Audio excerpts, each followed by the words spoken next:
It's time to podcast and chew bubblegum, and I'm all out of gum. I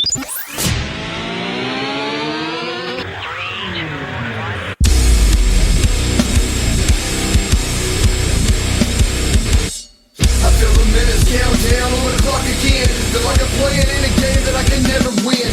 Time is running out, I know I gotta make a choice. So many whispers in my ear that I can't hear my voice. Tell me, will it end the situation that I'm in? Or am I bound to sit alone, drowning in my sins? Get right or get left, what will it be? Time is running out, the blood is flowing down the streets. People need to know we're living in a war zone. What's up, everybody? Welcome to the Loot Bros Podcast. I'm your host, Resident Darrell, and tonight I've got the bearded nerd. It's Zach. Let's get ready to podcast. Ooh, we got 2 words for you. It's Joe. Suck it! And then we have our returning guest who has officially been on the show more times than Kalai in the last 6 months. We got T-Bone Thomas. Hey, yo. Hey, yo. Oh, man. Not poor. Dude, guys, speaking of, okay, we got a handful of things to toast to. We got some sad stuff to toast to. Did you guys read or hear that podcast with Kevin Nash the other night? Yeah, did you see his Twitter response this morning, though? No. So he responded on Twitter afterwards saying, like, he's like, my sense of humor is all I have left. And if you guys don't understand that by now, like, you really don't understand who I am. He's like, I'm in okay condition. Like, it gets easier with every day, but my life will never be the same. And like, it's going to take a while to understand that. And I may never understand that. For those who don't know, his son passed away last year. Yeah, dude. And, that dude ain't good. I watched the video and I read everything, dude. He might try to play that one off like that's his sense of humor, but that dude's hurting. My He's dude hurting said bad. he was going to go work on his legs. And every comment after that was, watch your quads, bro. I mean, yeah, that's funny though. I get it, but like, come on, man. I get it. I get what you're saying. Now's He's not the never time going to make outlive fun. that, like, ever. But I mean, it's better than poor dude. Poor dude. Okay, Vince so McMahon has entered the chat. Oh, God. I'm gonna kill my creation. Did you guys hear that sample I put in last week's show? Yeah. I heard. Yeah. I'm gonna kill it. I don't even want to talk about it because I guess like Devon quit today, so like people are just jumping off the ship left and right. Dude, it's amazing. It's I going to don't be such blame a them. train wreck. Triple H having to call an emergency meeting the other day saying, by the way, I'm still in creative control today. Yeah, okay. Keep telling yourself that, buddy. Vince you're McMahon not. said, oh no, I got one more in me. I got one more angle left. Like, All right, check it out, guys. This is the Loot Bros Podcast. Tonight's going to be a wild night. We got a great cast. We got a great group of boys in the house. I just got to hang out with good friend Levi, the franchise killer. We just had a amazing Brazilian steakhouse, Jealous. and I have just been just cleaning my guts out ever since. It's been the best thing ever. It's seriously the only thing better than like a great meal is a great cleansing right after the meal. dude, I found one in PA, Darrell. I found one in PA. I am gonna figure out how to get there, and I'm going. Do it. So, speaking of PA, we're going to toast to that has absolutely nothing to do with PA or toasting to our Patreon producers, but we're going to toast to our Patreon producers and we're going to pour one out for some sad things that have happened in recent weeks. So, first off, we're going to toast to Redbeard Rick. My name is Mayo, MZ Nitro, the Commish, that one Seagal, Sadek, and our boy Johnny. I'm trying to find a good way to introduce Johnny each week, because he doesn't have any kind of like, he's just Johnny, just old Johnny boy, old Johnny Knoxville. Johnny J-Bones. Cage. Johnny Cage. Yeah, there we go. Johnny Cage. Yeah, Patreon producer Johnny Cage. And then Thomas, you had brought up, Mr. Briscoe passing away in a kind of car wreck. So we definitely want to pour one out for that guy and his family and all those that are affected by it, because that is super sad. And I would like to pour one out for Kevin Nash because, losing a child, I can't even imagine, I can't even fathom losing a child. But just the things that guy said the other night on his show, and just the hurt you can hear, you can see it in his face. Like he says he's going to keep doing that show because that's something him and his son were doing together. But dude, I mean, I felt so awful for that guy. And I don't care if he's joking, if he's not joking, it doesn't matter. That dude's hurting. So definitely want to throw some support that way. Zach, you're going to be representing the Loot Bros at a convention coming up, correct? That is correct. So I put in for a panel for the Missouri Comic Con. Is the first year they're ever doing it here in Springfield. And then I got an email back at the beginning of January saying, hey, we'd love to have you. So I get a 45-minute block at Missouri Comic Con to talk about the podcast and kind of the struggles and things that we go through. So if anybody is going to be in the Springfield, Missouri or surrounding area from February 10th to the 11th, I will be there on the 11th at 2:45. That is my scheduled block that Sunday. Come out, say hello. I'll have a couple of Loot Bros cards pass out. Yes. I have a question for you. Now, do you call it Missouri or Missouri? Because, certain people call it, Missouri. Missouri, because I'm not from here. Oh, okay. Mizzou. Heck yeah. Well, heck no, yeah. Mizzou is the school. I know. But some people call Missouri Mizzou. It's weird. So I have not been accepted yet, but I have put in for the SC Horror Con in September 16th and 17th. And I'm trying to get the Loot Bros represented there at that con. And we're trying What to type of partner horrors are up going to with be the at this con? horrors or horrors or horrors. Horrors. I'm sure Lady Both. Demiscus will be there. Lady Dimitrescu. She was at the Dimitrescu. Anime and Video Game Expo. I'm sure she'll make a reappearance at some point. Yep. The lady had a really, really good costume. It was pretty believable. She even had on some very high shoes. Definitely thought you were going to say something else. Darrell's like, click, put it in the spank bank. I got a funny story about that. All right, guys, let's toast.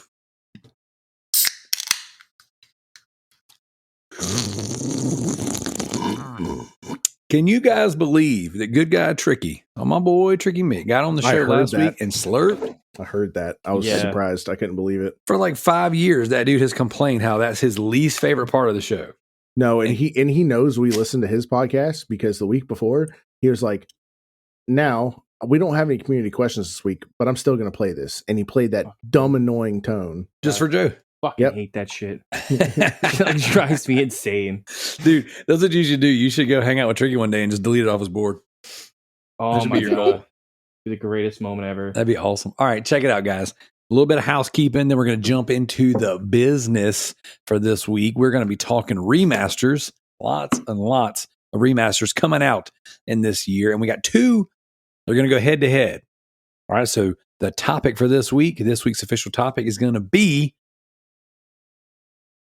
well, you're just going to have to wait till the end of the show. All right, check it out, guys. What? Loot Bros Podcast. You can find us on all of the major podcast platforms, iTunes, Google Play, Stitcher, Podbean, Castbox, all of those various places. You can find us on YouTube. Wherever you're listening to us, please give us a like, a follow, a share, a subscribe, all those things. I want to give a shout out to all the new listeners. I want to give a shout out to everybody who's been joining the Backlog Beatdown. We've had a handful of people throw their hat in, and some of them have been throwing it down and slamming it down. We've had some big numbers thrown down already for the Backlog Beatdown, and it's only 19 days into the year as of this recording. So very, very cool stuff. I want to give you guys a shout out. Definitely want you guys to go and check out the Resident Darrell YouTube channel. I am currently sitting at a big, fat, whopping 77 subscribers. I know that doesn't sound like much, but I just started the channel a few weeks ago, and my views are good. My videos are amazing. Trust me, they're the best you'll ever see. But my daughter and I have been competing to see who can get to 100 subscribers first. Okay, I'm at 77. She's at 97. Yoinks. The winner gets a key lime pie bought by the loser. So if you're listening to this and you even are remotely familiar with YouTube, please go follow Resident Darrell on YouTube. It's actually go subscribe to Resident Darrell on YouTube. That's right. See, that's why I'm only at 77. Yep, she's see? at 97. That's why. Click the little bell so that way you get notified whenever he drops a video. That's right. You realize if the three of us subscribe to your daughter's channel, you lose. Yeah, that's why I don't tell anybody her channel name. As a matter of fact, I unsubscribed to her channel. That's such a petty thing to do. No, what's funny is when I announced in our podcast group that we were doing this, I lost 4 subscribers. Like people in our group unfollowed me, unsubscribed, just so she would win.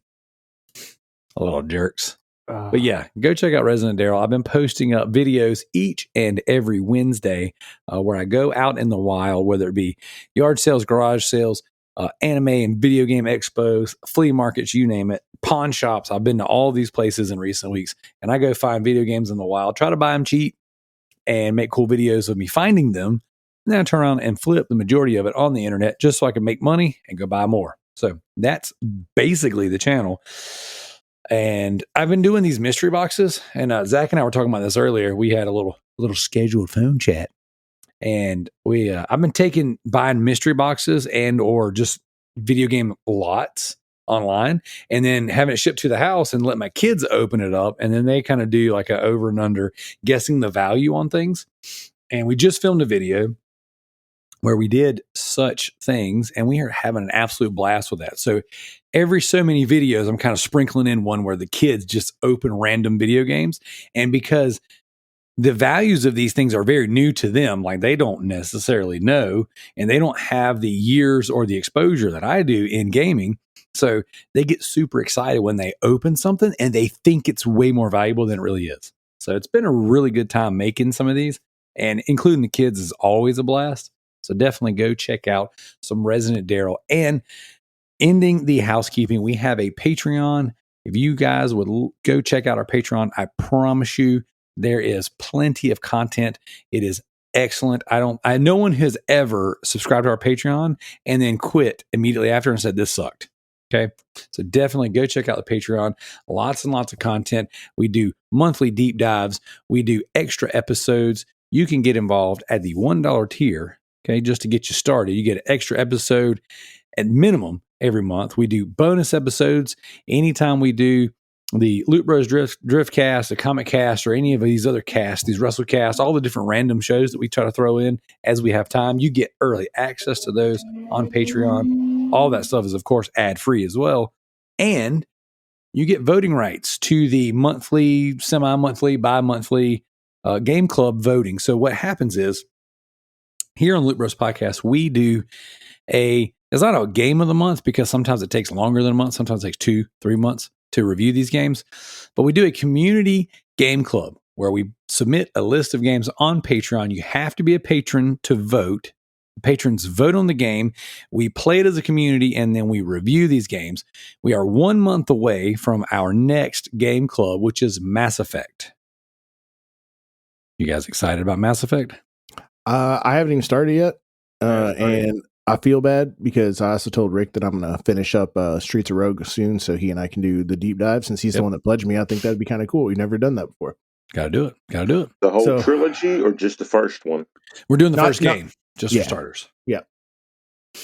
Amazing game. Just has a bunch of boring side quests. If you just focus on the main quest for the very first one, unbelievably amazing. But if you do any side quest, takes away from the game, and it feels tedious. Oh, whoa. So check it out. I've never finished a Mass Effect game. So this will be the first one for me. I've never even started one. Ever. Whoa. Trying to one-up me, bro? I haven't even started one. Great comic book, by the way, too, that Dark Horse did for them. I've seen it in the wild. I've never read one either. But I am very excited to get going on this. So that is the end of the housekeeping. Thomas, you are the guest in the house. Why don't you start us off with what you've been playing? I have been playing my usual and trying to stream, and I will just say this. Even if you do not contribute to people's streams, like, donations or anything like that, if you have a phone or a computer and you have a little bit of time, You can just put that stream on, do something in the background. It's just like having a radio to help a friend out, to help out, your fellow community content creators. Anything helps. But I've been playing Fist of the North Star, Lost Paradise. I I have love that also game. been. Oh, dude, I am the hugest fan of Hokuto no Ken. I could go on forever about that. I started back playing Street Fighter V to get ready for some tournament stuff, and There you I go. had a friend in Texas who we used to play all the time. So he's like, What's "Bring it," and I'm your like, "All right." And then of So what's course, your thoughts on 6? What's your thoughts? I would like to hear your, because like you're the only other person besides me who like plays fighting games on here I so am much. all about fighting games, and to me, as long as Four is my all-time favorite street fighting game of all time. Four to me is the most perfect fighting game ever made, in my It's personal well opinion. balanced. It's so Well balanced. balanced. The characters were well integrated in. Each one was balanced correctly. I mean, yeah, there's a tier list, but that's every fighting game. But I feel like if you get good enough with somebody, you could beat pretty much anybody if you're good enough. Absolutely, and I could play with every character from four. I could play with 20 characters from five, and beat anybody pretty much. Kind of. I can use everybody pretty basically and evenly. Was that But 20 out the of very last game I'm 60? playing, because I have a 5-year-old who occupies all my time, is Disney Infinity 3.0, which There I you just go. made her a new map and she loves it. And that's the one thing I can say about it is the map making is awesome. Sweet, sweet, sweet. All right, Zach, what you been playing? I have been diving into some Stranded Deep with the wife. Nice. It got thrown on Game Pass, and she's really enjoying it. She likes those like open world survival games that kind of that have a story but don't have a story, I guess. Because there's like an end game to that, just like there is in Subnautica, where you have to get off of the island or wherever you're at with some type. You have to collect all the parts from shipwrecks and stuff like that to build like a gyro helicopter thing and escape. The game is super freaking hard. Yeah, it is. It's like stupid hard, but I've been that's the big one I've been playing. I played a little bit of Shredder's Revenge. Played some Call of Duty this week finally, but I've really been. So the one thing I've been doing solo is I've been grinding New World and trying to get the main campaign or the main quest line in that game finished. It is a long game as far as I know. Let me look it up real quick. But yep. So those are on my list. I like I said earlier, I got to start Streets of Rogue, restart it because I have died and restarted at the beginning of the game. But then Rick was like, "Hey, just use the modifiers," and I was like, "Isn't that cheating?" And he's like, "It'll help get through the game." So I'll be getting There through you that. Yeah. So it is 49 to 707 hours. Jeez. What are you playing it on? New World Steam. No, Streets Rogue. Oh, Streets of Rogue, Xbox. Because I enjoy playing that on Switch. Yeah, New World is 49 to 707 hours. So at the minimum, if I only do the main story missions, it'll take me 49 hours. My character is at level 26. The max level cap is 60. So I still have a ways to go, and it's just a time consuming game, but I love it. It's for an MMO. It's great, and there's been a lot of people that have really, well, what's a good way to put it? Really, they've been really putting in the love and the time into this game recently. So I'm excited. And then right now I'm playing a little bit of Hearthstone while we're podcasting because it's kind of brainless and I can just click and point and kill people. Like Marble Snap. Kind of, yeah. I'm building a deck right now because I don't own all the cards for one of the meta decks, and I don't like getting stomped by people that are just like, "Hey, let me just create one of the good decks." So I'm creating one of the good decks. I'm being naughty. I'm gonna create one of the good decks. Nice. But yeah, that's about it. Joe, what you been playing? Well, I'm impatiently waiting right now for it to be midnight so I can play Fire Emblem Engage. Did you take tomorrow off? I did not. I had a half day today, which was kind of like, and it's funny because I have enough hours worked for the week that I could literally go home tomorrow at noon again, like I did today. But I don't like doing that too much because like it just throws up red flags all over the place. So I just try to keep to a minimum where I can. But I'm gonna play it at midnight till probably about like 2 or 3 a.m. and then go to bed. I took a giant nap when I got home from work today, so prepare myself. So I'm really excited. All right, guys. So right about here in the show, we had a technical difficulty to where Joe yanked out his microphone, which then caused the program we used to stop recording because there was an abrupt change. And then we lost about 20 minutes worth of audio. That being said, not every single person was recording a backup track like we usually do. So what I'm going to do is I'm going to just do a hard cut straight into where the show picks up as we're all back together. Unfortunately, you do lose a little bit of what some of us have been playing. But hey, you win some, you lose some, and that is the name of the game this week. Okay. Anyways, so Gotham Knights is super fun. So I was saying, I was playing one of the bosses, and I completely didn't melee fight this dude. Like, I just freaking just played it like a shooter, and it worked, dude. It worked well. There's certain times where I'll play a mission, and I'm so over leveled that I will just stand in a doorway, and as enemies spawn, I'll just shoot them in the head, and it'll one shot them because I'm so over leveled. So what type of ammo is this that he's using? He's using like a stun gel, essentially, like almost like maybe like if you could put pulse, like in a bullet, in a capsule. And there's a certain little snippet, little dialogue where Red Hood, Jason Todd, and Tim Drake Robin are having a conversation, and Robin's like, "You're using too high of velocity and too much force in these. You're going to kill somebody." And this is kind of where the really bad writing kind of shows itself, where he's like, you just worry about you. I'll do whatever I want. Just this weird rage and outbursts. And I know what they're trying to do. They're trying to portray the fact that he's like mentally and emotionally unstable because he was killed by the Joker and then brought back from a Lazarus pit. And he's having issues because of that, like some internal, some external. But the writing is just so bad that it's just like, I'm angry because I'm playing the angry character. And then I'm going to tone it down a minute.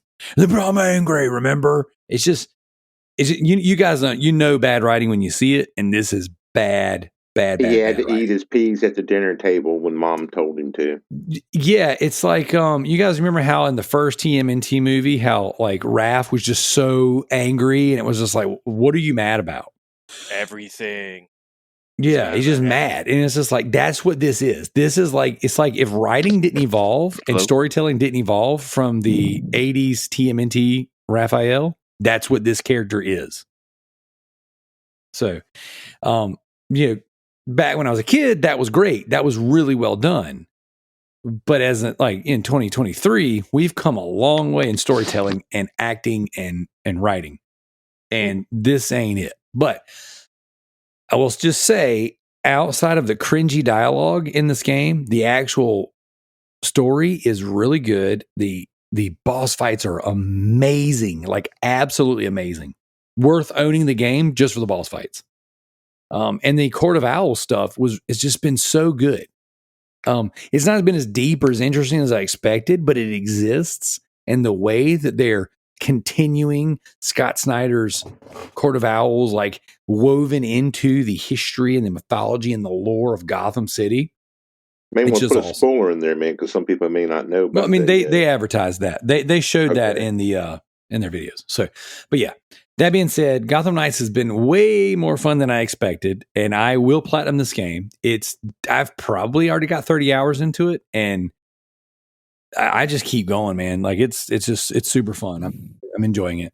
A ton to do on the map though. So outside of that, I've been playing Red Bow. I don't know if you guys have heard of the game Red Bow. No, what's Red Bow? It is a Ratalaika 16-ish bit horror game. Really good, Joe. You're gonna have to move your microphone away from your Your nostrils. nose. Yeah, can't take the. Yeah, can't take the. Sorry, my breathing heavy. Sorry about that. Yeah, that's all good. You sound like you still got COVID. He's like you're having sensation. Hey man, that shit lingers forever. It does. It does. But Redbow is a really, really interesting little horror game that I'm playing on the Vita. And I'm trying to make sure I got 100 platinums on the Vita. That's one of my gaming goals for the year. So just chipping away at that. I'm playing a little bit here and there each night. I've got 21 out of the 38 trophies. I believe this is like an hour to 2 hour long platinum, maybe more. I don't know. I've probably already got 2 hours into it just because I'm playing the story and I'm not looking up a guide or anything like that. So, it's just interesting. I'm not playing it like a rat game. I'm playing it like a regular game, not just trying to get all the trophies.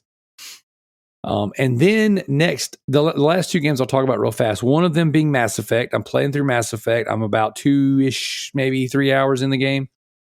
Just kind of chipping away a little bit here and there for the game club.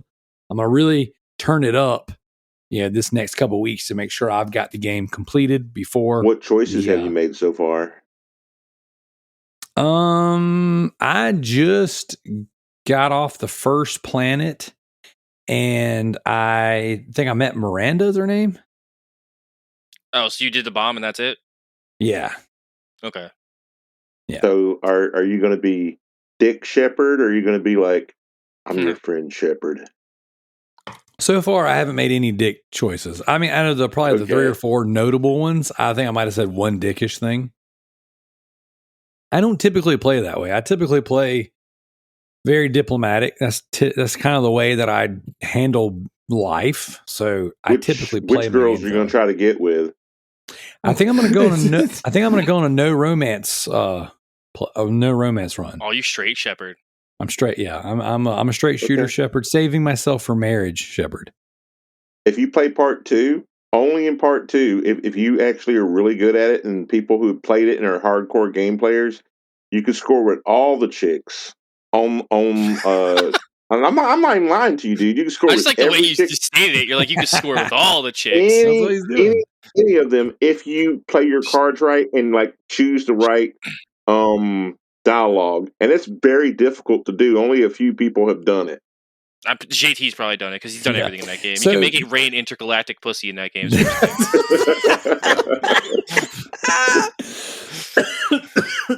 Holy crap.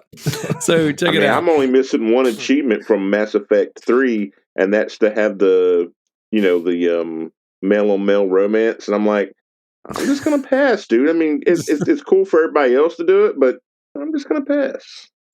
That's what she said. That'll be the time you're like, all right, you know what? I'm gonna crack down and get this. I want to go have 2 dudes bump uglies, and then your wife walks in the room. What are you doing? I swear, exactly.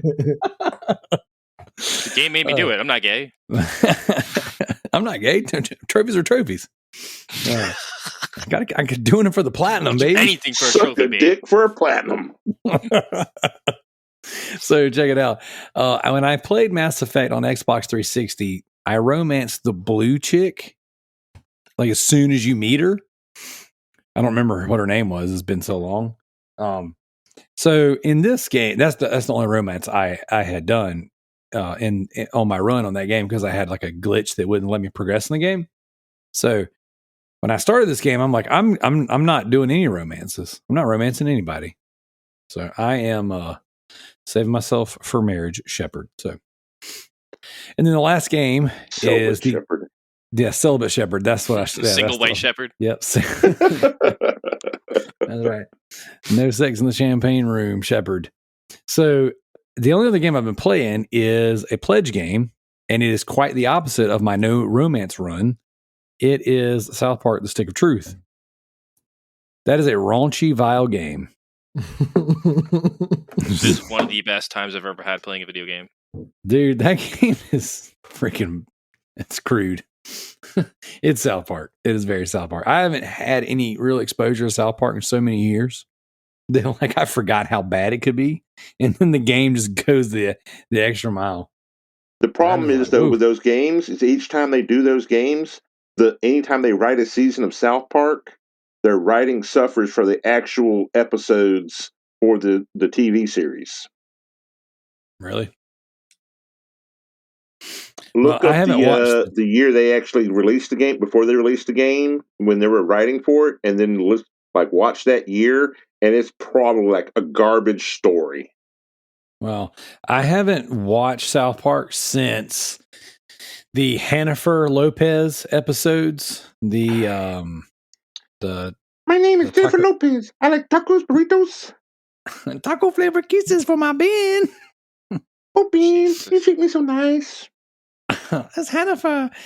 So that one, and then I saw I did see the Mortal Kombat episode, and then the Lord of the Rings episode where they find the Backdoor Sluts 9. Backdoor Sluts 9. Nice. That's just because you're a big freaking nerd, isn't it? Those are the last episodes I remember. I watched the first couple seasons when they came out because I was a young lad and they were coming out. This is like the most like crudest, vilest thing on TV at your age. Now, I couldn't even tell you. I did try to watch the QAnon special on HBO Max whenever, like a year ago. Oh yeah, the vid special. Yeah, the And COVID special. Yeah, the COVID special. Yeah, I watched it. We can't say that word too many times. That's right. Yeah, because we got slapped with C word. The 19. C word. Yeah, The C word. Yeah, that's right. That you can't talk about the Fauci ouchie either because But, we'll get slapped with. We'll get slapped If with you that get a later. chance, if you actually like the South Park, they have a band they put together. It's called DVDA. And they that was from their Yes. Orgasmo movie. It's from Orgasmo, their movie, and they got some really good songs, man. It's definitely worth a listen, and they actually do play live from time to time. You can probably see some of their live stuff on YouTube, but it's definitely worth listening to their album. Their song about cocaine and crack, and then of course their Chewbacca song. The Chewbacca song live is really good. That song was also in the Clerks movie, by the way, the original Clerks movie. Yep. Oh, interesting. Yeah, Chewbacca! What a What Wookiee! a Wookiee! Awesome. That's it. You like clicking top Berserker. That's all I've been playing. Make some fuck Berserker. Lord help us. All right. This is what we get. You know, Darrell. Yeah, we're halfway through. Let's just leave now. Let's just leave now. We'll send you. You can go to the bathroom. I'll go to work, and we can just leave Joe and Thomas. Awesome. Well, speaking of leaving, Zach, if you'll run through the leaderboards, I'm going to go grab my drink. Deal. All right, ladies and germs, on the True Achievements leaderboard, we got I'm Styling on You Bro back on the I'm Styling on You leaderboards with 1,890 achievement points. His last achievement was in Far Cry 3 Classic Edition. We got Sadik in second place with 1,280 achievement points. His last achievement was in Bladed Fury. We got yours truly, the Bearded Nerd, in third place with 215 achievement points. My last trophy was in Stranded Deep. And Sony Pony to you, CJ, with 190 achievement points, playing Neon Souls. And bringing up the rear, GDI Master Ace in fifth place with 160 achievement points. He got his last one in Monster Hunter Rise. Hey, did you know we get nice games now on the Xbox? Dude, you've been racking up lately. It's like I know. We just got Persona 2. Actually, I need to start Persona 3 and 2. 4 came out yesterday. Yep. So now we have 3, 4, and 5. Well, unfortunate, but all right. And then moving over to the True Trophies. Oh dear, he who shall not be named is in first place with 158 trophies. He's been playing some God of War Ragnarok. And then we got Redbeard Rick in second place with 114 trophies. He's been playing Streets of Rogue. And Showing then you up. good old Corey, the Grounded Gamer, in third place with 86 trophies. He's playing Real Fishing Road Trip Avenue.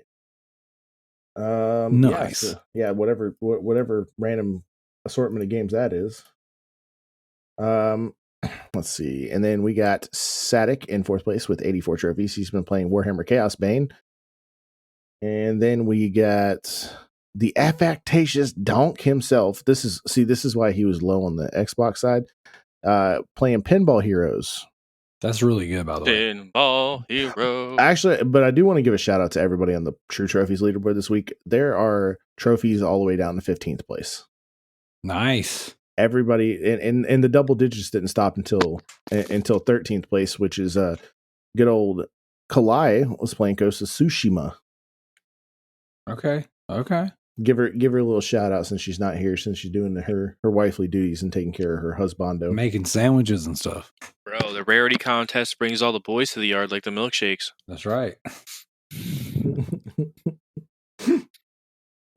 Oh, right. And that's I'm it just for our firing on all leaderboards this week. cylinders tonight. You're something tonight, that's for sure. Is that it for the leaderboards? That's it. That's all. We're wrapped up. We are good to go. We are nice. Clear. All right. Clear as crystal. So we're going to jump into the backlog beatdown 4 Back for Blood stats really fast. And then before we get into the twat for the week, I have a challenge announcement. So backlog beatdown in first place, as per usual, I'm styling on your bro with 32 points. Duplex in second place with 25 points. Diego third place with 19 points. Red Beer Rick with 15. You got Alex, CJ, JT, and the Bearded Nerd all tied with 6. Gareth and James the Nerd tied with 5. Myself and Dino Killer tied with 4. You have Departed 570 with 3. Yield with 3. Sadik with 3. Sid with 3. Jared, John Michael, and Noah the Builder with 2. So that's, I mean, to be 19 days into the competition, that's a lot of games already been beaten. So how does it make you feel that you're tied with my wife right now? You're tied with somebody that doesn't play games all that often, and when she does, it's a game that is very long form.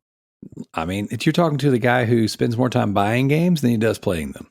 Yeah, that's also true. I spend more time talking about games on a podcast than I play them. Also true as well. Yep. I spend more time dreaming about games than I do play them. I fall asleep with my controller in my hand a lot. Does that count? Which controller? Your joystick? Yeah. What are you talking about controller wise? My Thrustmaster 9000. Dude, there's somebody local that's wanting to trade a Vita for a racing wheel. Say less. I will send you mine. Oh, I need a Vita. I mean, dude, there's a dude in West Columbia. Oh, okay. Well, I don't live there, obviously. Whoa. Yeah. Even though you really want me to move down here, and you made a point of that today for about 10 minutes. You should move down. All right, so check it out. Speaking of moving down here is the challenge announcement. So Zach and I have been going back and forth over the past several months, issuing challenges to each other about finding video games in the wild and making videos about it. Now, we made the October, November challenges. December was weird because December, COVID would spread around both of our houses. People were sick. Things happened. December was kind of a janky, jacked up month. Chaos. We did our challenge, but neither one of us have released the video for it. Now, that will happen soon by the end of this month. I would imagine both of us will have our videos out. But because we haven't finished editing the videos from December's challenge, January's challenge kind of got overlooked. You and I talked about it, and I think we even talked about it on one of the shows maybe. But briefly. Yeah. So January, we're just going to nix. All right. So I pitched birthday months, February, myself, June, yours. That person, whoever's birthday is, chooses the challenge. Okay. So for the month of February, we're going to go ahead and talk about our challenge now so that we can go ahead and get, the updates and stuff rolling out throughout the month. So I issued a franchise challenge for February franchise.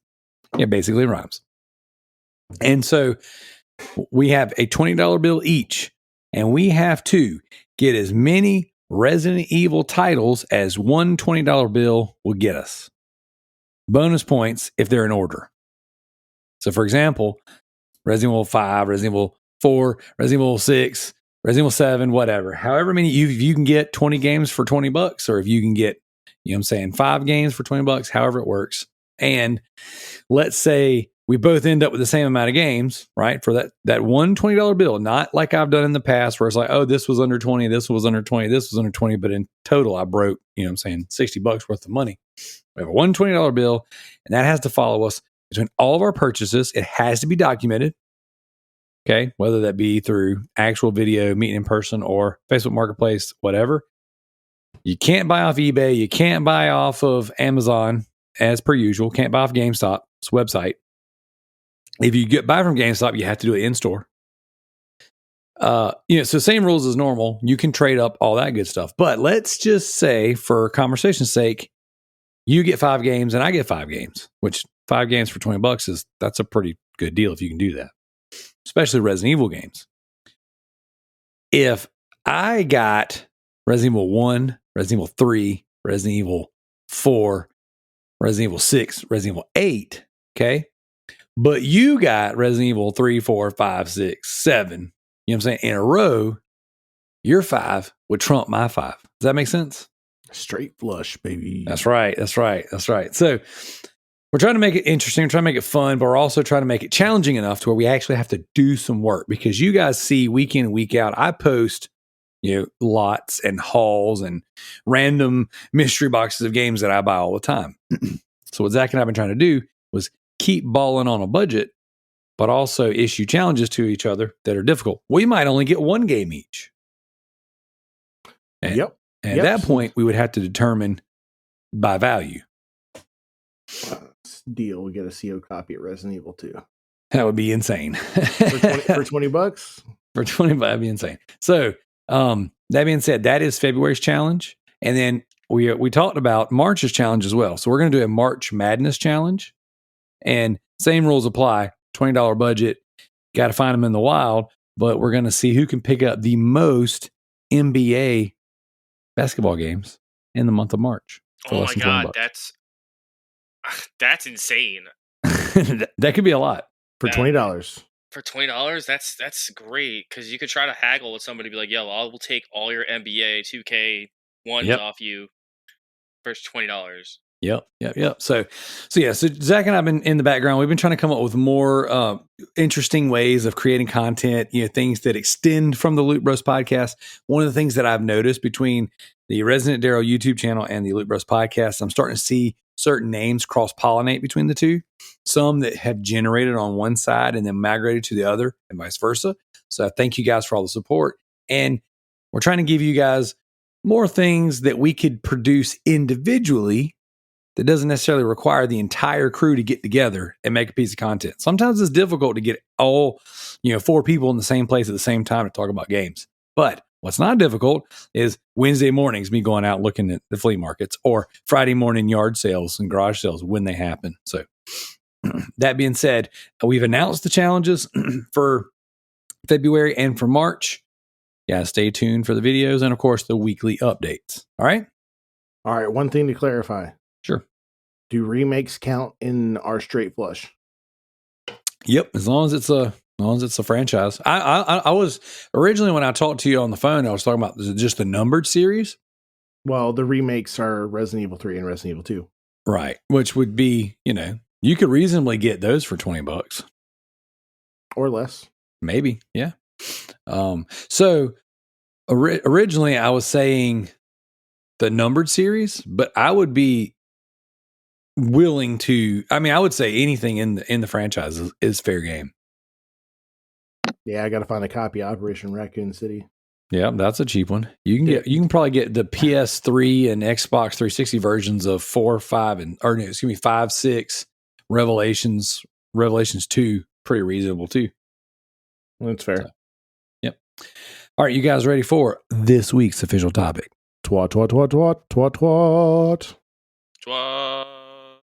All right, so this week's official topic, I pitched to you guys. We're going to talk about remasters. What was that? I just ripped one. I heard a duck. Jeez. Quack, quack, quack, Mr. Ducksworth. Good Lord. You're embarrassing me in front of our guests, guys. It's them protein parts. But yes, we are going to be talking about remasters. We have 2 huge remasters / remakes coming out this year. We just talked about the Dead Space remake, and we just talked about the Resident Evil 4 remake coming in March. So what I want to talk about tonight, guys, is what makes a good remaster, what makes a good remake, what are some of the best ones that you guys have played in recent years, and then I want to end with who can get the closest guess to the Metacritic score of each of the upcoming remakes, Dead Space and Resident Evil 4, and who we think is going to come out on top out of that score. So, Thomas, I want to start off with you. What is your opinion on remasters and remakes, and what are some that you have enjoyed? I think that they're unbelievably amazing, and it's always nice to have a game come out and they fix the controls and they fix little small inconvenience with quick time events or other things. Like let's take for an instance Shimu 1 and 2 that were recently re-released a couple of years ago for the PS4 and for the Xbox. And the one thing you can say about it is people have been asking for those things since the original Xbox 360 and the PS3. Remember, it was supposed to come out on the on the Xbox 360, and just magically Sega had it disappear, and then it just randomly came back years later because I'm assuming it was just on the back burner, and it told Microsoft to pony up a little bit more money to pay for it. Um, but there are so many good remakes that have happened. I seldomly have any complaints for remakes. Um, what else can you say about them except they correct, at least in my personal opinion, most remakes correct uh, small flaws that were in the game and, just control issues like with the Resident Evils. Remember when they remade, of course, what is it, 2 and 3? They corrected, of course, the beautiful graphics, but the controls really the main thing about some of these games, think about it. If you played the original Resident Evil back, like I played it when it originally came out for the PlayStation 1, it was the scariest game. And the reason why it was so damn scary because the controls were so damn shitty, you were glad you made it out of the room before you died. Yep. But it's just with the controls being fixed in all these games, and that's the main thing. I would love to see. Have you ever played the original Tomb Raider? Oh, yeah. Okay, Oh, yeah. they did the anniversary one, and I would love to see them redo the anniversary one again, but with today's controllers and today's graphics. Because the first one is the best one outside of. I mean, I really like Legends. If anybody, I love I the remember whole that one. Lara Croft series, or Lara Croft, excuse me, because someone's going to correct me. It's like this jackass. Don't know what you're talking about. But there's so many good remakes out there, and if I could have one remake, and it's very selfish, and people will hate me for this, but I love anime. I love anime to death, and there's two Naruto games that are only on the 360, and Oh, I would love to see Rise of the Ninja and Bonds from Ubisoft redone for today's modern era. Bond is a great game. Yeah, Bond's a great game. But Great game. when you're talking about the new Resident Evil coming out, and you're talking about, Resident Evil 4, and you're talking about Dead Space, look, they're two different masterpieces. One of them is basically Dark Souls set in space. Let's just be honest. So they're going to make it way easier. Anybody who's thinking they're going to leave it as hard as the original one was, you got to be crazy because today's gamer can't take the ass whipping, which was the original Dead Space. When it comes to especially on the hardest difficulty, good lord. dude, I played that game on the easiest difficulty and it still whooped my ass. Dead Space 1 is not for the faint of heart. Dead Space 1 is not for newbies. It's not for people who are not like committed. You are committed. You are the definition of a true gamer. The people who listen to this podcast, the people who come here, the people who contribute here are gamers who love the community, love the fans, and love to give back. That's the main reason why I like to come on here because I'm a gamer. Regardless of how casual I may be, I love everything about gaming. I love the industry. I love the people, and, as a fan of games all my life, I've always looked for new art and things that just stand out. And, with Dead Space, and this is coming from a person who I'm not super, I mean, I love Resident Evil because I grew up with it, but Dead Space was something totally new. And Dead Space scared the shit out of me, man. It was so different. It was like Horizon, was it Event Horizon? And that game was scary, man. That movie was scary. And this was a whole new take. I mean, there was nothing like this when it came out. I mean, it literally changed the horror genre and shook it to its core. So I expect the scores for that to be a hard 8.5.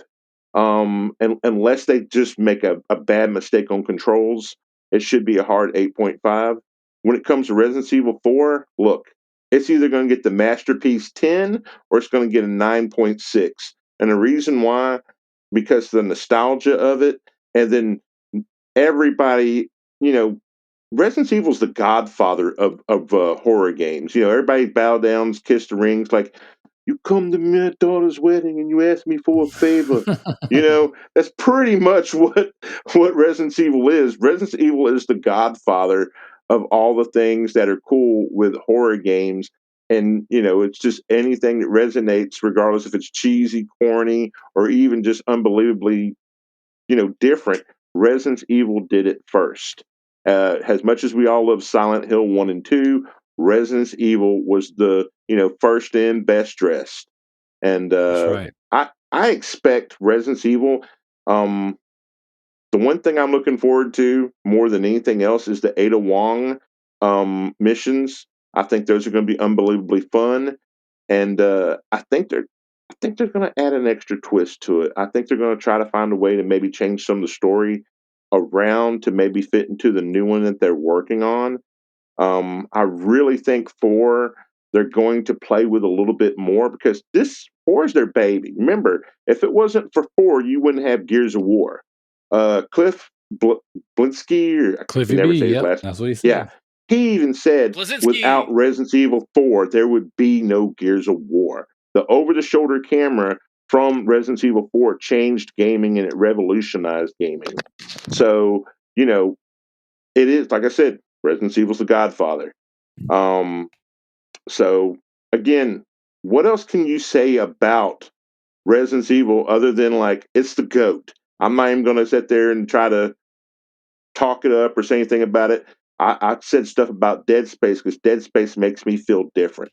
Dead Space makes me feel creeped out. Dead Space gives me nightmares.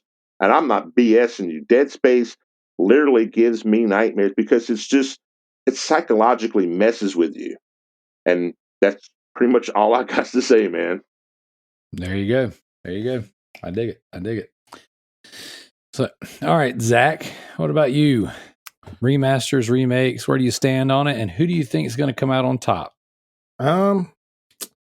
So I like remasters a lot. So I feel like there's a lot of games that we get that are like grade A games that should have come out later because they could have done so much more with it, but they are stuck in the past with old outdated mechanics that, and you know, as much as we love them, I don't want to go back and, no offense, like I'm going to play through the like the first Resident Evil game probably once, like the first couple that are all tank controls. I started playing the first one. It was that was the biggest thing that threw me off. It turned me off the most.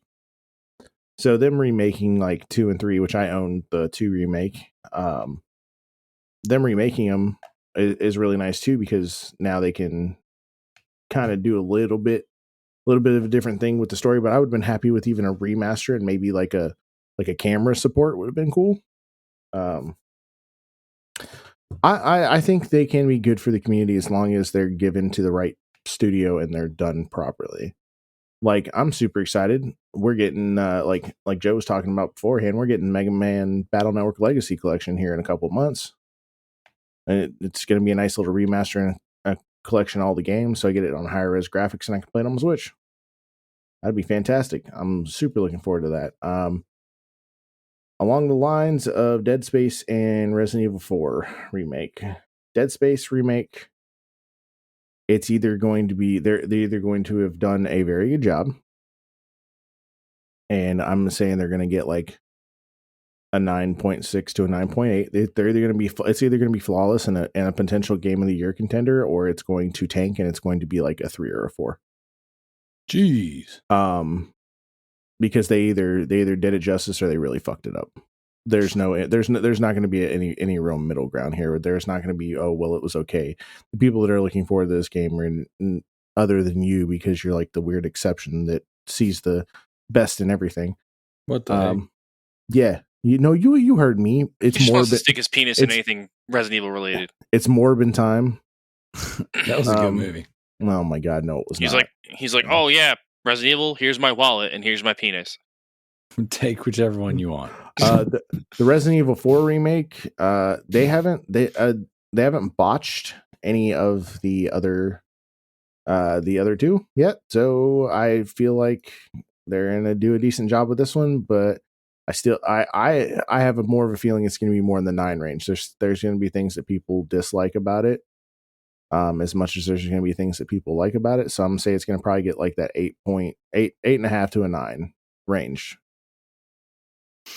I dig it. All right, Joe. I'm a remasters guy, like through and through. I love remasters. I think it's a good way to bring back old software and give new life to it and give people a chance to play it on modern hardware. And I think the Switch did a really good job of that this last generation, of like kind of like, hey, here's all this stuff that we can't give you all these flashy shit like PS5 and like Xbox X can, but we can let you play all this stuff that you want to play and let you play it portably. And I think it really helped them carve out like a nice like marketplace to like kind of like stake their flag in, and it kind of like helped them edge everybody else out and continue to outsell everyone, because they're like, oh well, you can't play KOTOR, you got to play it here. It's just a very interesting way of doing things, but I think like the remaster just works so much better, because you could take a game, say like Dead Space, or like, Dead Space is being remade from the ground up, but if it was just remastered, I would have been fine. And Darrell probably would have been fine too, because all I wanted to do was be able to play it on modern hardware. Yep. Like, the graphics still hold up today. Yeah, like I can't play 1 and 2 on a PlayStation, and that pisses me off to like no end. It's just like, why can't we play some of these games? It just makes digital media like a problem for me as well, because when you think about digital rights and the fact that like certain things are just lost in the annals of time or stuck on a certain console, it's like, why? If all these servers are interconnected, how can we not just download the games and put them where we need to put them? Yep. But I totally agree. No, franchise Jimmy Ryan for you. Yeah, I mean, I feel like that's where he staked his flag. Like Xbox was like, but then they went half-assed with it. Like they were like, at first they were like, oh yeah, backwards compatibility, yeah, and they're like, oh, guess what? We're not supporting any more old games. Like we're not adding any more to that list.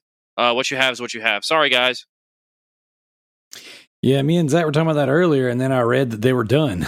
Yeah, like, no. They're like, oh, fuck us, right? Like, oh, it's like, oh yeah, we're preserving gaming history. Yeah, to a point, guys. Sorry. It's so funny because I just picked up a whole stack of OG Xbox Money games and that are license not IPs. Yeah, well, that Well, but I just picked up a whole stack. Like, so there's Mortal Kombat games that are not backwards compatible, Shaolin Monks. even on the 360. Shaolin Monks might be though. Is Shaolin Monks? I know Deception is not. Shaolin Monks is badass. I think Deadly Shaolin Alliance Monks is one of might my be. favorites. But No, Shaolin Monks is only a Xbox One. Now, if you did buy, it's a certain one that came on. It's either Deception. I think it's Deception, where it was a hidden game inside the game with Mortal Kombat 2. Someone can fact check me on that. Correct. It was a collector's edition. I have it on my wall. Like I'm staring at it right There now. we go. Comes in a Sub-Zero case. that's dope. That's Yeah, dope. it's But pretty. yeah, so I just picked up a bunch of the old Mortal Kombat games on OG Xbox, and they're not backwards compatible. That's frustrating. And then Narc is not backwards compatible, even with the 360. Narc's a great game. Yeah, I love the NES part, the NES version. The Xbox version, I never beat. I played it, but I never finished it. But even going back to like Thomas's like kind of like he was talking about Shenmue and how for years you couldn't play Shenmue anywhere. Like I have a problem right now. You can't play Final Fantasy 13 anywhere on PlayStation unless you own a PS3. It's the But you only can Final on the Fantasy. Xbox. Exactly, but why is that? Like, it's so dumb. It's like these things. Like, it's like just let me play it where I want to play it. Like, or just remaster it. Like, everybody and a lot of people are calling for it to be remastered at this point because it's the only thing they haven't touched. It's the only Final Fantasy that you cannot play on a modern console. The only one that needs to be remastered is the last one, Lightning's Return. The other two were kind of iffy, but Lightning's Return was actually very good. I did not like Lightning Returns at all. I like the first two a lot better. Yes, I hate that game. Dude, I just picked up 2 copies of Final Fantasy 13. And I have all of the collector's edition strategy guides. Those things are worth so much money, Darrell. They're just sitting on my shelf. The standard edition, not so much, but I guess the collector's editions might be. Because I just sold the standard edition for like $10. The strategy guides? Yep. Like the big hardcover ones? Mine wasn't the hardcover. Mine was I have the hardcover ones. Yeah. Yeah. Mine was the regular one. It's so funny. My wife, I remember when those games all came out, every midnight release for each one of the games, I would have the hardcover strategy guide pre-ordered and the game. And it was like $100 and something every time. Dude, when Resident Evil 5 came out, I had the hardcover strategy guide. I had the steelbook edition of the game. I had the console. I had the messenger bag. That was a $500 experience. Experience. The fucking experience. It's like Avatar for friggin' Darrell. Yeah, it really was. It really was. So that was my Black Panther. It was an experience. Experience. It's a masterpiece. You play 15 minutes of it. Yeah. Anything else? Anything else that you want to add to that, Joe? Who do you think should come out on top? I was definitely going to go there next. And I could definitely go into one game I want remastered more than anything, which I talk about like ad nauseum on this show. It's Parasite Eve. Yes, I want a Parasite Eve remake or remaster. I don't care which one you give me at this point. I'm not greedy. Yeah, I just want it. And then we also forgot another remaster that's coming out for those RPG heads out there. We're getting Tales of Symphonia next month. Remaster. Very nice. Just pretty dope. And it's budget too. It's only like $40, which is not bad. They're keeping the soundtrack intact, correct? They are. They are. And the multiplayer. It's going to have online multiplayer to be able to play the multiplayer component of it, which is going to be dope. Because it's an RPG, Darrell, where you can play the whole game co-op. That sounds amazing. It is very cool. It's a very cool concept. How anime is a Tales game?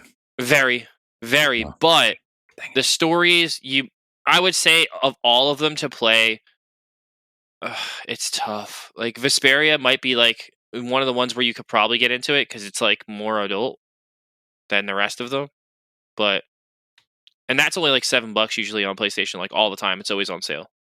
And it's on sale on the Switch all the time for like $7. Darrell, what do we got to do to get you to actually watch an anime? Oh my God, Pledge! Have it not be anime.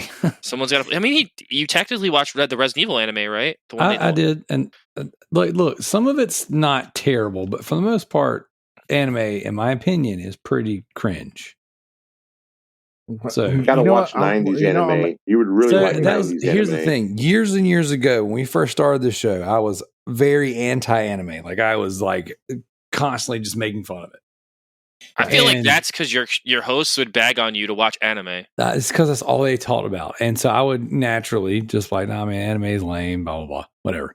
So then Tanner and I sat down and we went and started watching some random animes together, and some of them were cool. Some of them were weird and pervy. And some of it was like Tanner and I was watching it. And he goes, "You know what? This is a bad idea." Don't watch Chainsaw Man. I don't know what that is. Watch like Angel Cop. Watch Hokuto no Ken or Fist of the North Star is a good starter. Roni Kenshin's a good starter. Robotech or Super Dimension Fortress Macross is also, which is basically the original Robotech. Macross is amazing. Before Berserk we get is really good, but don't watch it with your son because it's violent. Very Berserk, violent. Gundam Wing. So before we get Darrell watching a bunch of anime, who's coming out on top? Let's make a deal. Darrell, you have to watch one season of an anime of the community's choice. Oh Jesus, you're watching One Piece. If we get one season. If we get 50 Patreon subscribers, even at the $1 tier, just 50. I'll do it. I'll do that. Oh, All right. Jesus, guys, You make it gotta happen. find Do all not these make him watch weeds. One Piece. That's torture, man. There's way too many episodes of that. That's why No, one so- season of One Piece is like 100 episodes. No. What I'm thinking is we throw up some ones that aren't super, like curvy or weird. Samurai Shampoo. Samurai Champloo, or I would say even Samurai Jack's a nice one if you want to go like Western anime, or even Afro Samurai. Trigon. I was thinking more along the lines of something that's not like super vulgar, something that's still got like Darrell likes X-Men, My Hero. My Hero's amazing. That's what people say. Demon Slayer. Hunter x Hunter. Yeah, Hunter x Hunter's a good one. Hunter. Yep. Well, Yep.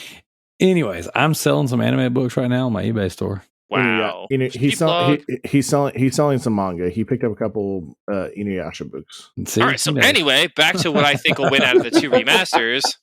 Fucking Jesus. Side tangent. Side quest over, as Freddie Prinze would say. That's right. Check that podcast out. It's amazing. Wrestling with Freddie. Great Hey, no free plugs here anymore. That's right. He's got to pay up. So anyway, out of the 2 remakes, what am I most looking forward to, and what do I think is going to come out on top? I think that I'm looking more forward to Resident Evil at this point because of their proven track record of what they've done with the remakes they've done so far. Honestly, though, I want a remake of the first game with the engine they used to make the last 2 games. Oof. Like, that game just deserves justice for once. Like, not just to be remade with like the GameCube engine and then like have it polished and like redone up. I want it done up from the ground up. Dude, that is still such a good game. It is amazing. That game it's just so effing good. And they really effed up the second game. The remake is I agree with you, Darrell, some of the choices they made in changing up the story that it's no longer interconnected and like the feeling is kind of lost between the 2 protagonists.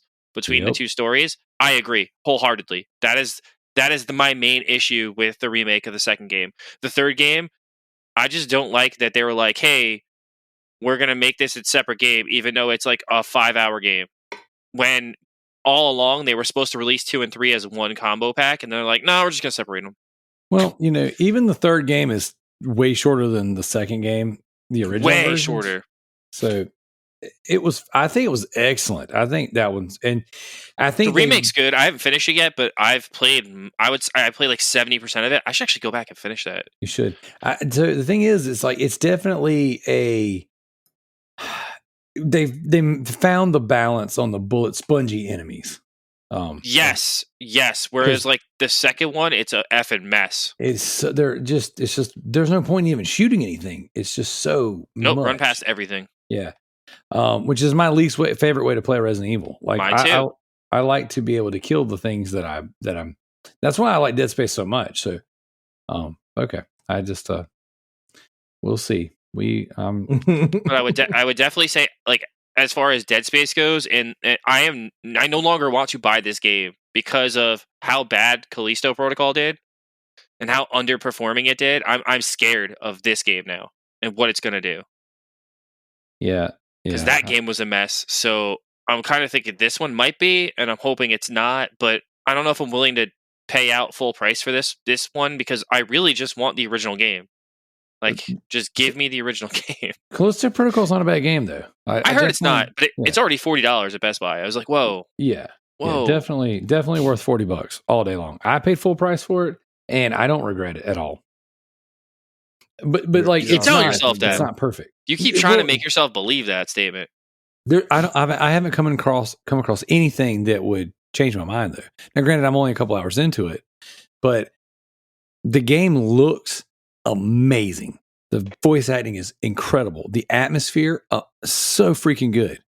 It's a melee Dead Space, but it's not quite Dead Space. Like Dead Space was it's better. Dead Space is Dead Space. You have to play Callisto Protocol. It's just different. I'm going to say something that will upset you, Darrell. It's going to upset you to your core. I like Dead Space more than I like Resident Evil as a survival horror franchise. I mean, I don't think that's very controversial either. I think it took what Resident Evil did and it ran with it.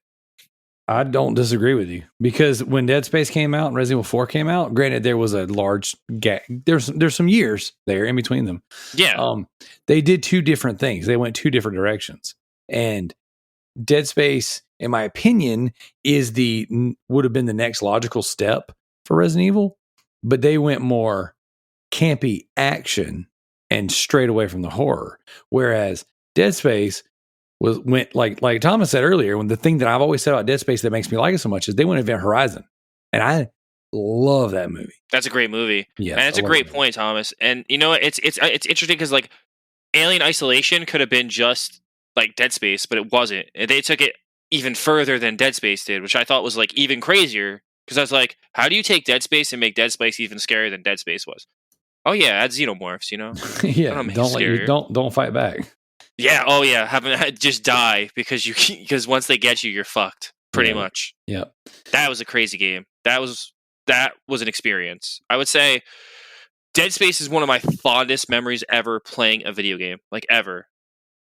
I remember vividly picking it up from the store, going home, and waiting till it got pitch black at night, put on headphones, and I played it, and I was scared out of my mind.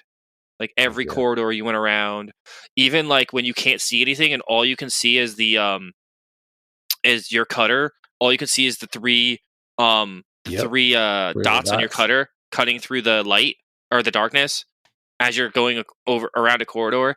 And then it always has that clunky sound, like that sound when you like bash boxes and stuff. And like, just, oh man, that game just brings back so many fond memories. Heck yeah, dude.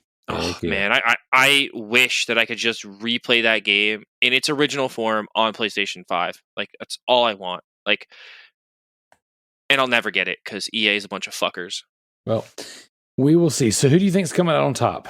I would say sales-wise and review-wise, it's going to be Resident Evil. It goes back to what Thomas said. They are the quintessential survival horror franchise. They're the king shit on top of shit mountain, and you're not gonna take them out. It's not gonna happen. It's just not. Like, I don't care how good your game is. Like, look how good and critically acclaimed the last Resident Evil game was, and it still didn't even get the honors that it really deserved. I believe that game was phenomenal. I agree. I thought Village was stellar from start to finish. 7 and 8 is probably my two favorite back-to-back Resident Evil games. 7 and 8 were phenomenal. I think 8 is one of my favorite Resident Evil games of all time. Like, it is definitely in that. Pacing is amazing in that game. Did you play the DLC for it yet? Not yet. Not yet. So, for no good reason either. I mean, for me, I usually don't play much DLC, but that I will play eventually. Yeah. I own it. I bought the DLC, but same. I just think like it's like I kind of see it being like third person mode. Like, yeah, I know. So here's the way I've put it off. Hold on, one second. There. I also agree with Zach's statement of it's either Dead Space is either going to be like this critically acclaimed darling where it gets 8s, 9s, 10s, or it's going to be a 4. Yeah, it's going to be a flat 4. I think it's going to be a 4 between a 4 and a 7. Like, it's not going to get an 8 and 9. It's not. I don't see it getting there. I hope it does, because I would love another great AAA game to add to my fucking backlog, because we need more games, Darrell. Yep. So why did you wait out? Like, why haven't you touched that DLC yet? Okay, so I've got 377 platinum trophies. Okay. I want number 400 to be Resident Evil Village. The only 2 trophies I have left in the main game are the mercenary trophies. Ugh. So I'm putting it off Resident Evil 8 until I get that get closer to my 400. And so I was like, well, what better way to get that trophy than do it in third person mode with the DLC? So I bought it. I'm just going to sit on it and wait until I'm a little closer. So, and I'm not like, I could spam my way to 400 right now, but I just haven't been playing that way. Like let's see, my last platinum trophy was Pinball Heroes. I platinumed My Name is Mayo 3 and then 2 different versions of Pinball Heroes. He saw the light. So, it's good stuff. But then I've just been playing regular games, just trying to just kind of push my way through naturally. So that's what I'm doing. I'm sitting on it, and then I'll enjoy that DLC, whenever that time comes. So I'm super stoked, super excited. But so yeah. So as for me, I love remasters. I love remakes. So I listen to a lot of podcasts, and I hear a lot of people bag on them and talk crap. Like, oh god, we're getting remasters, remakes, blah blah blah. But I think it was Thomas said, I don't think I've ever played one that was bad. I don't think I ever played one that I regretted. Like, I enjoy them. I enjoy them quite a bit, actually. I didn't go through my list of my PSN profiles to see how many remasters and remakes I've played, but you guys know I'll go play an old game. I'm playing PS3 right now. So I very much enjoy playing, remasters, remakes, and the Resident Evil remakes have been so good and so stellar that I know in my heart and soul this Resident Evil 4 is going to be great.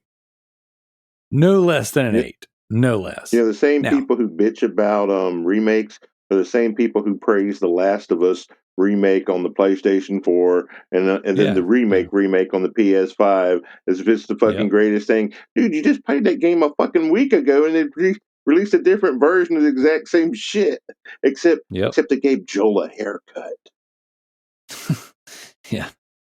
Yeah, definitely. So I don't know. That was a bridge too far for me. Okay, with The Last of Us, a $70 version of a game that's been released 3 generations in a row. That was very much like to me, that's very, very Grand Theft Auto.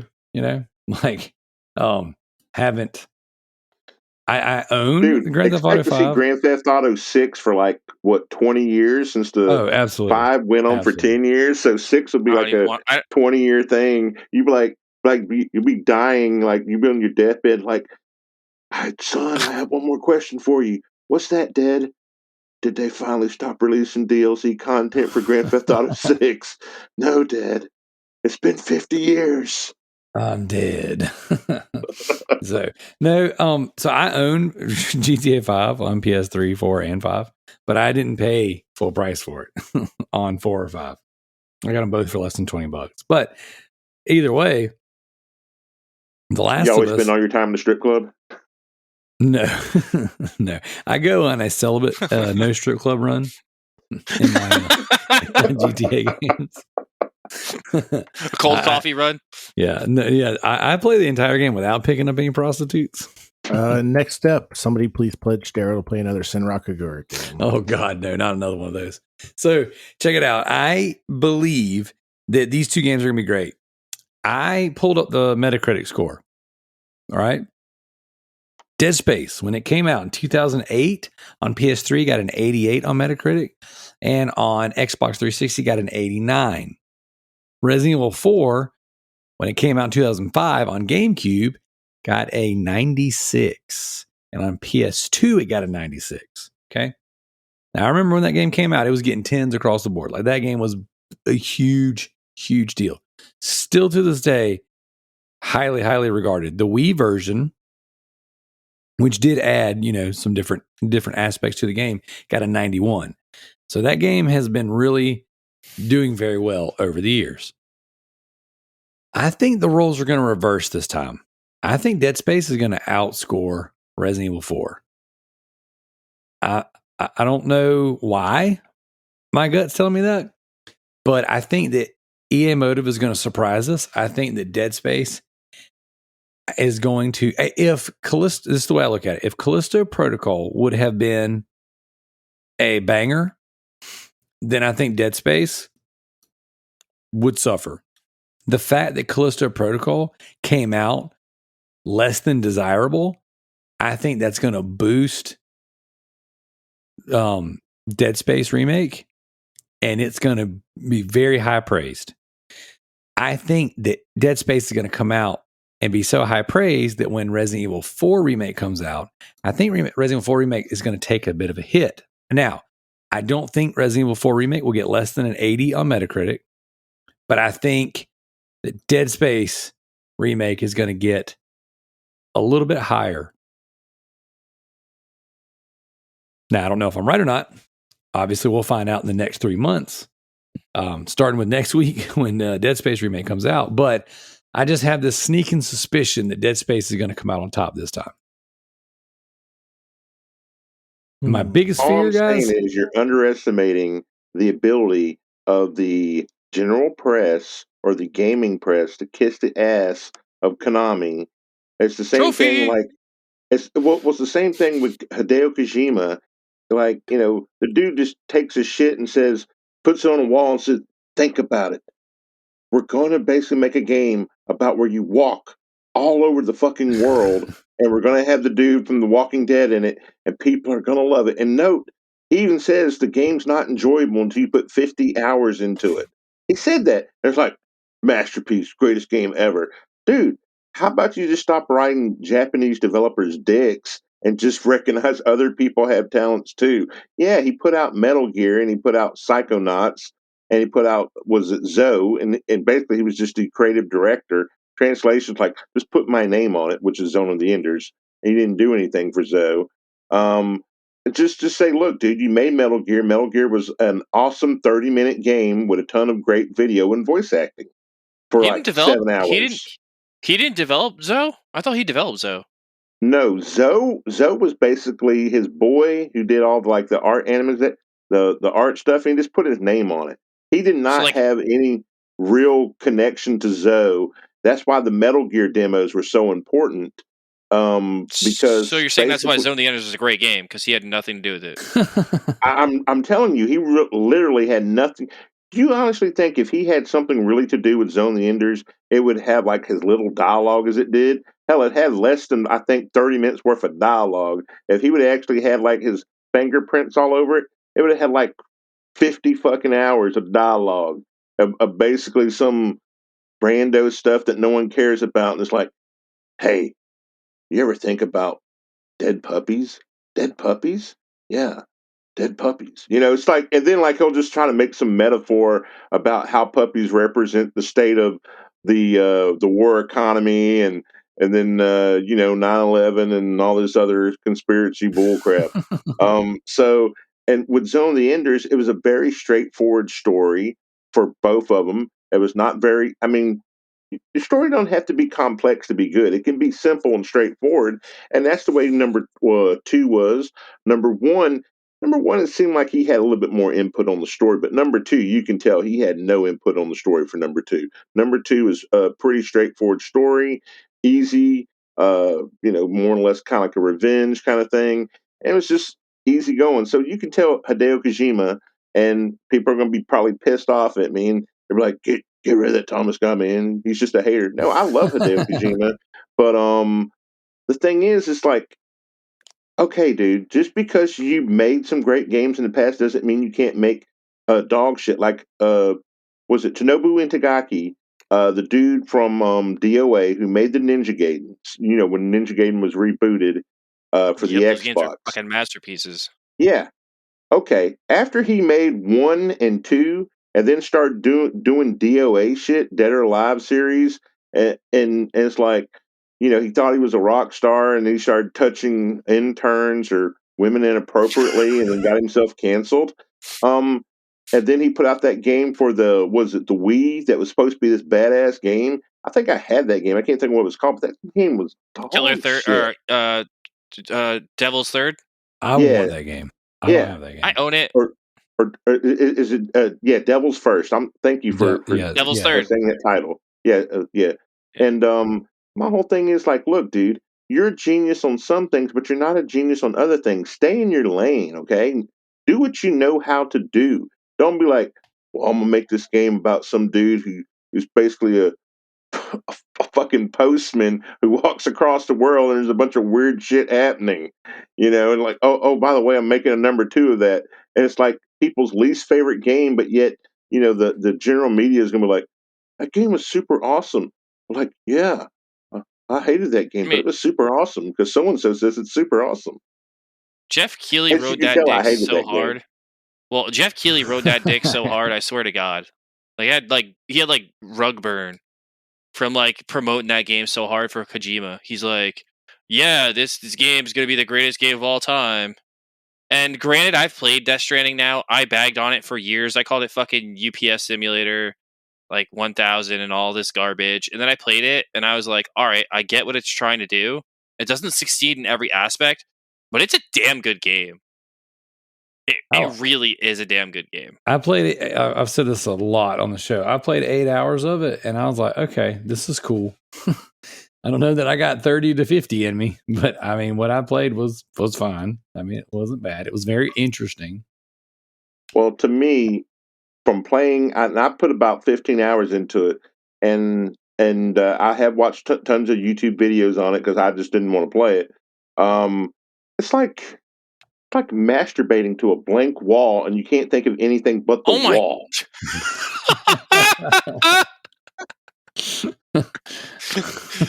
Oh, that's the greatest thing you've ever said all night.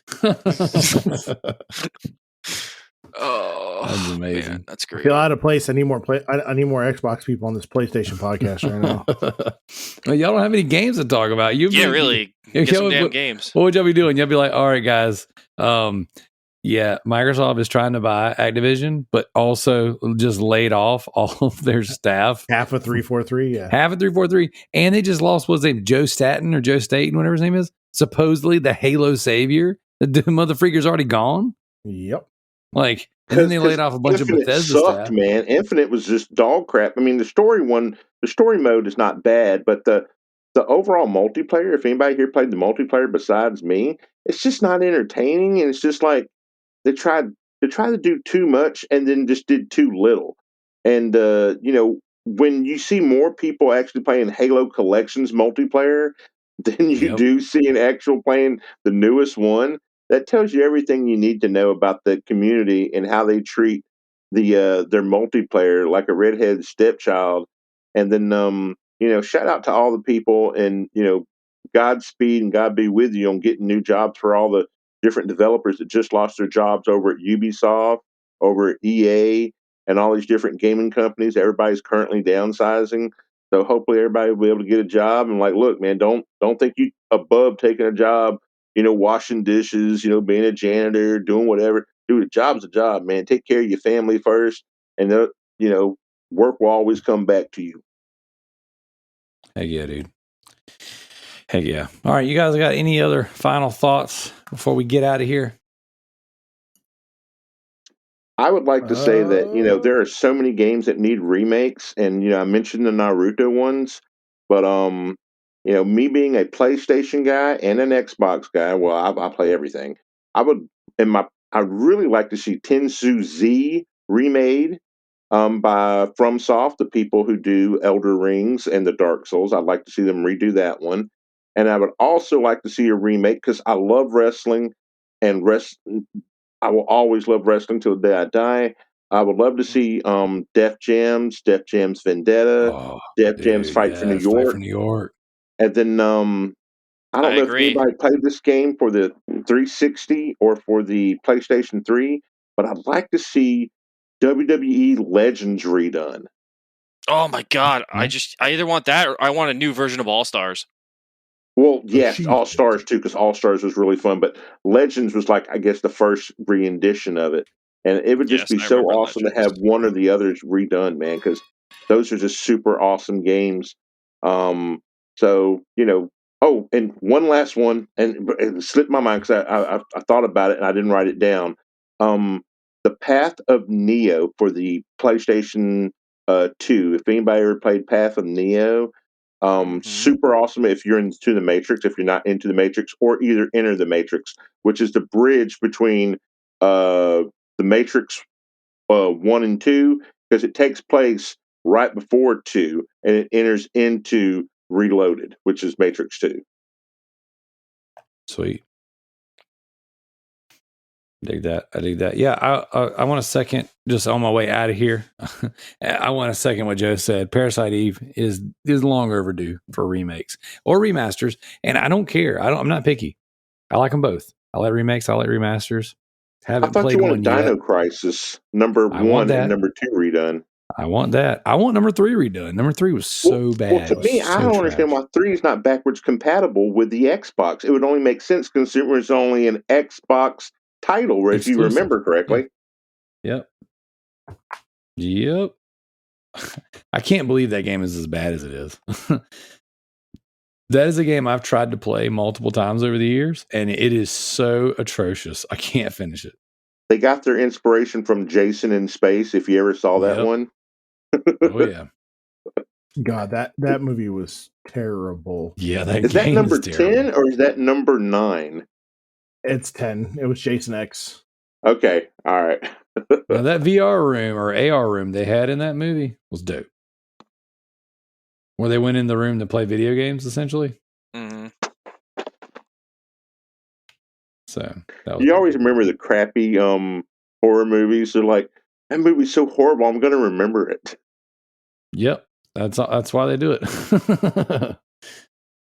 Like, it's make it memorable. So, all right, guys, I appreciate you coming on here and talking shop with me. This has been the Loot Bros podcast. Let us know what you think, guys. Do you like remasters? Do you like remakes? If so, what game do you want to see remade or remastered? We would definitely love to hear from you guys. Check out all of the socials. Check out Resident Darrell's YouTube, the Bearded Nerds YouTube. Appreciate you guys checking us out. And we're out of here. Peace.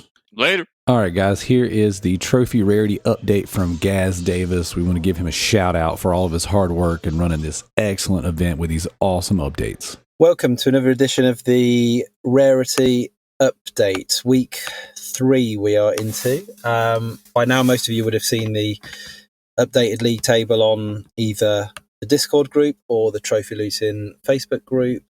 Both the link now to the document is in there, as well as the pictures of each of the tables, which aren't the greatest to read, but use the link which is posted in there and pinned to both the Discord and the group.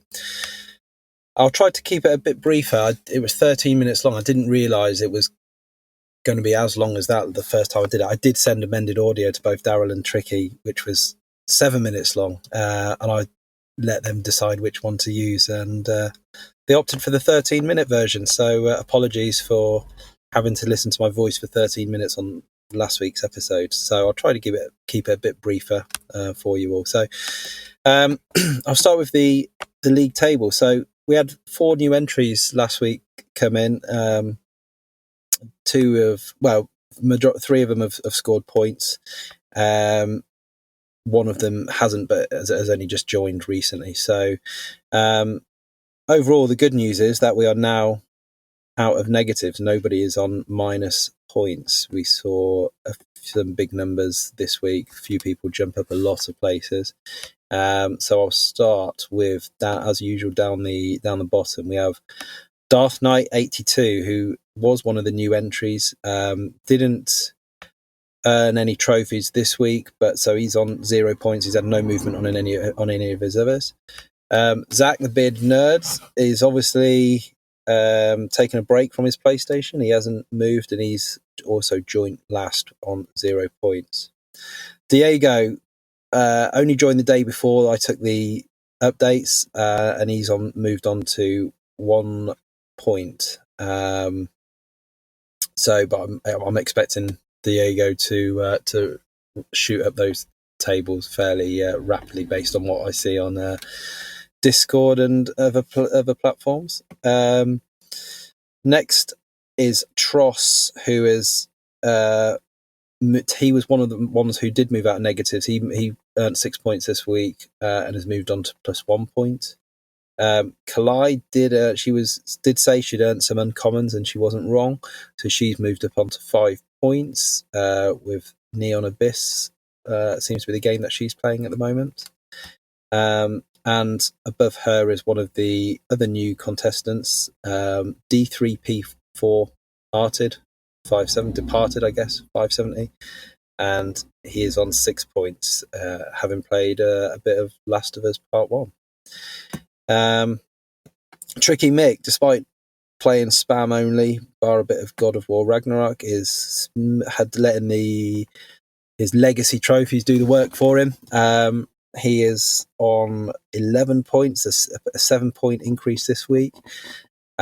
He's reduced his rarity from about 97%. He's now spit shine in God of War Ragnarok. So his rarest trophy of 2023 is an embarrassing 88.31%. Nothing rarer than 88.31%.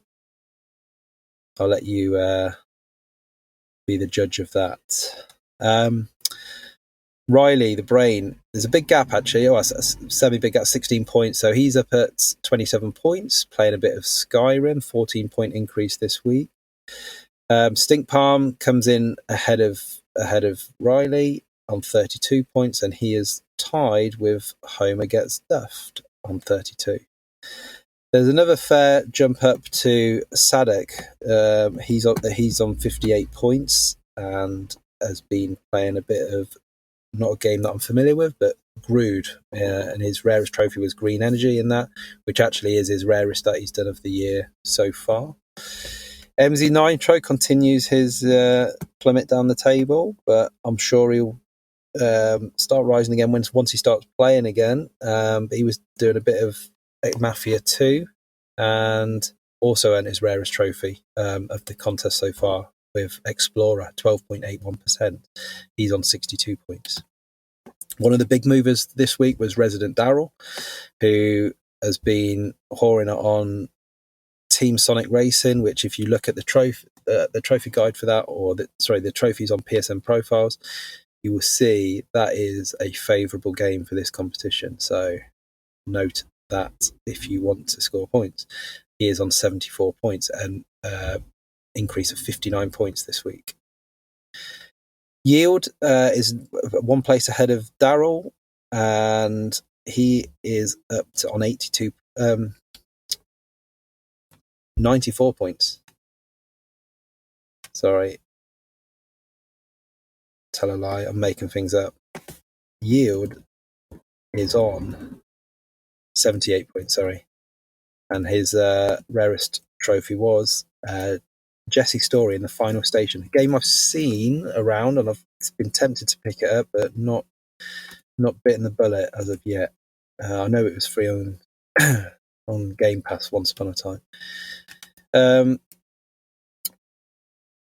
JT, another big mover, a big 80 point, total points of 82, and he did 80 of them this week. Quite a few ultra rares in there, so he actually increased his ultra rare count by 6 trophies this week, playing against Team Sonic Racing. Mr. TMNT is above JT on 94 points with an increase of fairly steady week for Joe this week, 38 points with a bit of NHL 20 is his rarest. And then when we come into the players who have broken the 100-point barrier, so first one of those is CJ, and obviously he's just dished out 56 points this week, doing a bit of The Witcher 3, a game that I do want to get into at some point soon. In 8th is a new entry, and it's Corey, Grounded Gamer. Good total, really good, second biggest haul of the week, 111 points. So obviously that's his total because he's only joined this week. So one to watch out for sure if he's getting 111 points each week. Me Scopes a lot drops a couple of places, playing a bit of One Piece Burning Blood, 41 point increase this week, 115 overall. Marky Fraser's dropped out the top 3. He was leading after week 1, dropped down to 2 on week 2, and he's now down into 5th place now on the leaderboard as of week 3. So he'll be looking to turn that round as soon as he can, and he's on the 144 points. So that's a little bit of a jump up from the place below, which is 115. There's another big jump, good 50 odd points. Alex Raise Havoc playing Biomutant, and again some good level of trophies, especially the rares. So he's actually had an increase of 50 rare trophies since in the 3 weeks that we've done this. So yeah, really impressive stats there with a 88 point weekly increase. I've been reeled in. Didn't score as well this week as I had done the previous ones. Still 47 points, not a bad week, but I'm only 2 points ahead of Alex, now in third place at 199. In at 2, Redbeard Rick broke the 100-point weekly increase, and it gives him now a total of 217 points with a Tora is the name of the trophy in 60 seconds as his rarest one of the week.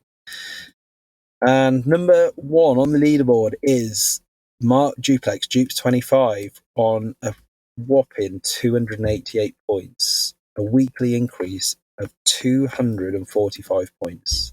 Amazing effort. That, albeit, little caveat to that is that the game he's been playing a lot of, where a lot of his trophies have come from 16 ultra rares, mind you, which is more than everybody else put together, and probably double it again,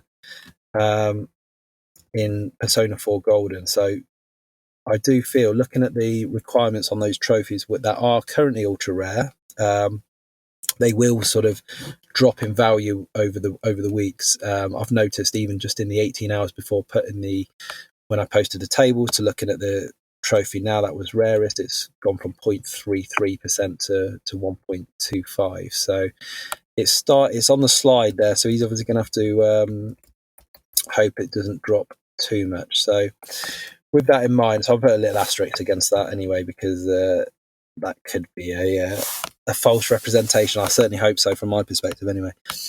And then on to the trophies. Again, we've got the top 5 rarest of the week and the top 5 rarest of the year so far. What I am going to be doing is, I mentioned it on the Facebook group, is limiting it to, so everybody is involved and can have the opportunity, is I'm limiting it to your rarest trophy as an individual. So you can only have one entry on each of those leaderboards. I didn't want somebody having the 5 rarest trophies and then they take up the whole leaderboard. I thought it was nice to have a mixture of every person being able to sort of get onto each of the one. So from the top 5 rarest trophies of the week, starting from 5th, is the Grounded Gamer with Surge Gauntlet Scholar in Arcadegeddon, 6.49%, and to do that was to unlock all primary Surge abilities. Not a game I've played. Thought about it, not got into it though. At number 4, at 6.09%, is Redbeard Rick, Tora in 60 seconds, which was to ram 1,337 obstacles in your house. At 3, Resident Darrell with Starry Eyed in Team Sonic Racing, 5.95%, and that was to earn every star in Team Adventure Mode Chapter 2. But JT went one better with 4.13%, and again in Team Sonic Racing, that was earn every star in Team Adventure Mode completely. So he's obviously closer to the plat than Darrell on that one. And as I said, so Dupes is also top of this rarest trophies of the week with Moderate Buttkeep, 0.33%, but as I said, that has increased already. And that was to register over 50% of the compendium. I expect that. So that is also the lowest value or rarest trophy that for the whole contest. As I said, I've put an asterisk against that because that will change over time, whereas a lot of the other trophies that have been earned have been they've had years to evolve and to manifest, so you're more likely to have a truer reflection on those trophies than trophies on newer games. So the top 5 rarest trophies of 2023 so far, I am hanging on at number 5 with the Platinum in Star Wars Battlefront 2 at 4.23. JT with his one that he earned this week, Can You Feel the Sunshine in Team Sonic Racing. Marky Fraser still in third place on that with I Believe in a Higher Power and Gems of War at 2.92%, which was reached Kingdom level 15 in 5 Kingdoms. Yield, I think this will be a temporary drop. It has dropped down to 2 with Pro Team Deep Rock Galactic at 1.15, and that was to earn silver promotions for all dwarves. And as I've said, the Moderate Buttkeeper that Dupes earned was 0.33% at the time of putting the stats out, and that was to register over 50% of the compendium. And so that is what you've got to beat. So at least now we have 5 trophies that are all of ultra rare value, now sat in the rarest trophies we've earned as a whole group in 2023. The trophies to drop out of that was this week were the Platinum Trophy that was earned by Rick in Fallout New Vegas, which was a 6.95% very rare, and Legend of Weird West by Alex in Weird West at 9.76%. So that is your update. Obviously, well, sorry, I couldn't keep it any briefer. It's another 14-minute one, so apologies for listening to me rambling on, but I will cut it now. But yeah, thank you for listening and taking your time to sort of take interest in the competition, and I'll keep doing it if you'll keep interested. Carry out. Cheers. Thank you. Bye. You are here because the outside world rejects you. This is your family. I am your father.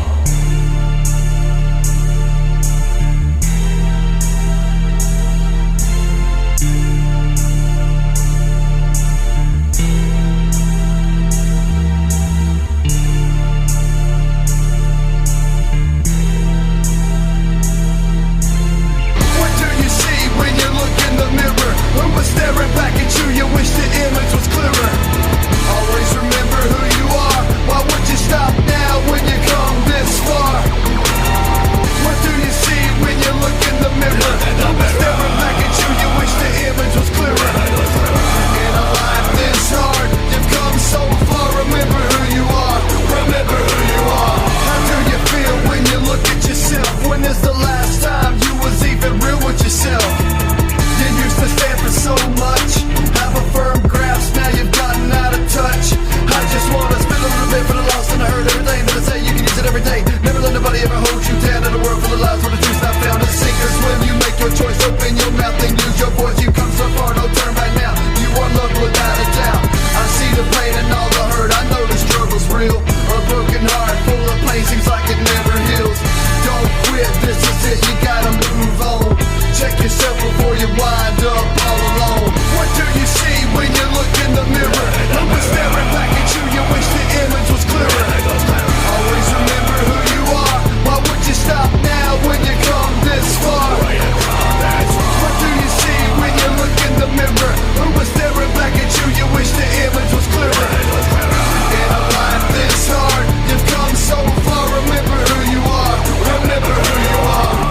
I don't need a drum beat to get my point across. You don't remember who you are, just think about the cross. I'm at a loss to know that we have come so far, but half of us don't even have a clue who we are. You were chosen to live a life that you take for granted, yet you still wonder why you come up empty-handed. A seed is planted, you don't water it, you let it die. The curse what God has given you by living out a lie. I'm sick and tired of watching all the blind lead the blind. With closed eyes you'll never get to see God's design. It's tough love, but you were meant to live for more than this. He gave us everlasting life, we killed him with a kiss. What do you see when you look in the mirror? Who was staring back at you? You wish the image was clearer. Always remember who you are. Why would you stop now when you come this far? What do you see when you look in the mirror? Who was staring back at you? You wish the image was clearer. In a life this hard, you've come so far. Remember who you are. Remember who you are. The world's cold, but that don't mean that's what you have to be. Don't sacrifice